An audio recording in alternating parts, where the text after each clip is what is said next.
Entonces, ahí quedamos. Como siempre, el agua es la parte casi el total, casi 92% del total de la sangre es agua. De ahí la importancia de la hidratación y qué alteraciones se van a producir cuando hay deshidratación en un individuo. Por ejemplo, va a disminuir todo lo que es la parte líquida de la sangre y por lo tanto va a traer consecuencias que, bueno, ya cuando vean ustedes deshidratación van a ver la importancia que adquiere esta falta de agua en la sangre.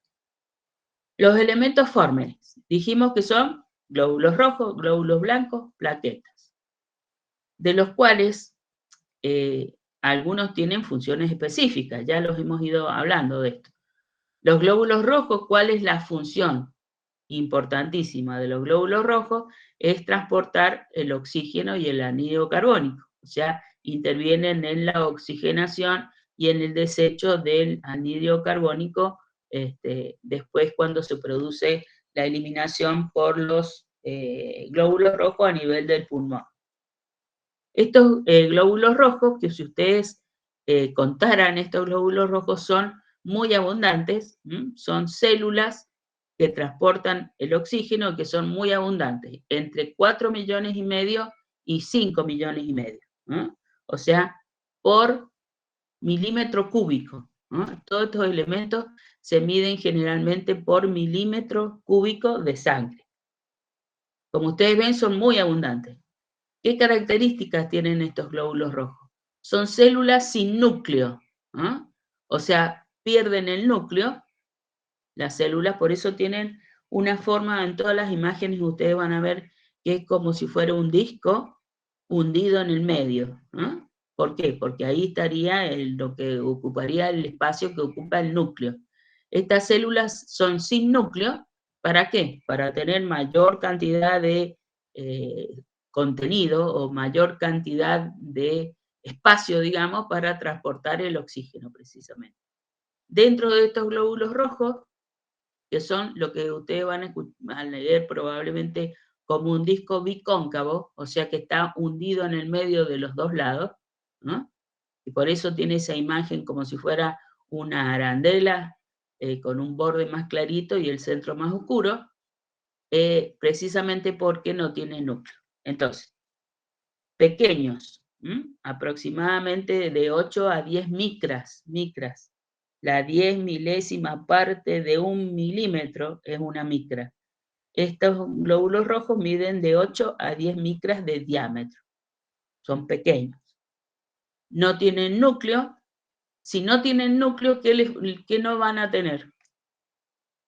No se van a reproducir, porque no tienen material genético. No va a haber reproducción celular. Entonces estos glóbulos rojos llegan a un término de tiempo específico y después mueren. Este término específico de tiempo que dura un glóbulo rojo es aproximadamente 120 días. Cuando estos glóbulos rojos se empiezan a poner viejos, ¿por qué? Porque la membrana se va como gastando, digamos, de tanto entrar y sacar oxígeno, de tanto entrar y sacar anhídrido carbónico a través de la membrana celular. Esa membrana celular se va como desgastando y esos glóbulos rojos generalmente empiezan a deformarse, ya no tienen la forma normal, entonces después son captados por el vaso o por el hígado y son eliminados, digamos. Esos glóbulos rojos tienen dentro una globulina importante, que es la hemoglobina o hemoglobina. Esta hemoglobina es la que va a transportar el oxígeno. Cada molécula de hemoglobina transporta 4 átomos de oxígeno. O sea que es importante. La cantidad de hemoglobina me está indicando la cantidad o la capacidad que tiene esa sangre que estamos estudiando en transportar oxígeno. ¿Van entendiendo esto?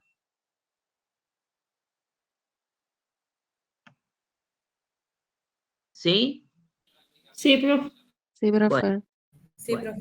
Después lean el tema, acuérdense, siempre la próxima clase, si tienen alguna duda, lo volvemos a ver. Entonces, tenemos dentro del glóbulo rojo esta globina, que es la hemoglobina.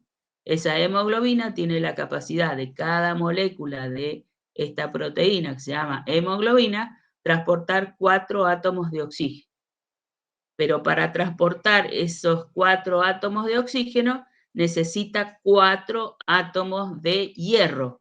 De ahí la importancia que tiene el hierro de incorporarlos en nuestra dieta, porque no es producido por el organismo. Porque si no hay hierro, el oxígeno no se puede unir a la hemoglobina y por lo tanto no se puede transportar el oxígeno. Esos serían los glóbulos rojos, entonces. De 8 a 10 micras de diámetro, células sin núcleo, que se van deformando, duran más o menos 120 días, su vida media. Se van deformando, son captados o por el vaso o por el hígado y son descartados, son eliminados. Van a ser repuestos por la médula ósea roja, a través de las células madres. Estas se empiezan a transformar y van a dar origen a nuevos glóbulos rojos, ¿no? Que van a pasar a sangre y van a hacer el proceso de transportar el oxígeno y el anhídrido carbónico desde el pulmón hacia el resto del organismo. ¿De acuerdo? Esos serían los glóbulos rojos. Hay un estudio o un elemento del laboratorio que mide no el número de glóbulos rojos, sino vendría a ser como un porcentaje de esos glóbulos rojos. Es lo que se llama hematocrito. Entonces, si ustedes leen un hemograma, eso les voy a pedir. Si alguien tiene algún hemograma, que lo lleve a la próxima clase, que sería presencial, y entonces ahí vamos a ir leyendo un hemograma. ¿Hemograma qué es lo que es? Un estudio que mide todos los elementos de la sangre. De ahí hemo, sangre, grama, estudio, ¿no? Una serie de datos que nos da ese estudio para ver qué alteraciones tiene ese individuo que se le ha hecho el hemograma. Así que si alguien tiene un hemograma, que lo lleve para leerlos, digamos. Glóbulos rojos. Entonces, este hematocrito, que nos daría como si fuera un resumen de la cantidad de glóbulos rojos, que es, para no estar recordando, digamos, o viendo qué número de glóbulos rojos que tiene, por ejemplo, que dijimos que era entre 4,5 millones a 5,5 millones, ¿no? Es como un compendio, es un porcentaje, que generalmente el porcentaje normal es aproximadamente 45%. Eso sería el hematocrito. Muchas veces para medir, por ejemplo, en una hemorragia masiva, por ejemplo, digestiva, o por un accidente de tránsito, medir cuánta sangre ha perdido ese individuo, se toma este porcentaje y se ve con respecto al plasma, o sea, ese estudio que hablábamos de medir cuántos glóbulos rojos, o cuántos elementos formes y cuánto plasma tiene, esa parte de los elementos formes, como los glóbulos rojos son tan abundantes, dependen mucho de estos glóbulos rojos. Entonces, se mide, y se ve, por ejemplo, en una anemia grave puede llegar a tener, en vez de 45%, va a tener 25, 28%, 30% de hematocrito, o sea que están muy disminuidos estos glóbulos rojos. ¿Por qué? Porque los glóbulos blancos, que sería otro de los elementos formes, no influyen tanto en el hematocrito porque son mucho menos que los glóbulos rojos.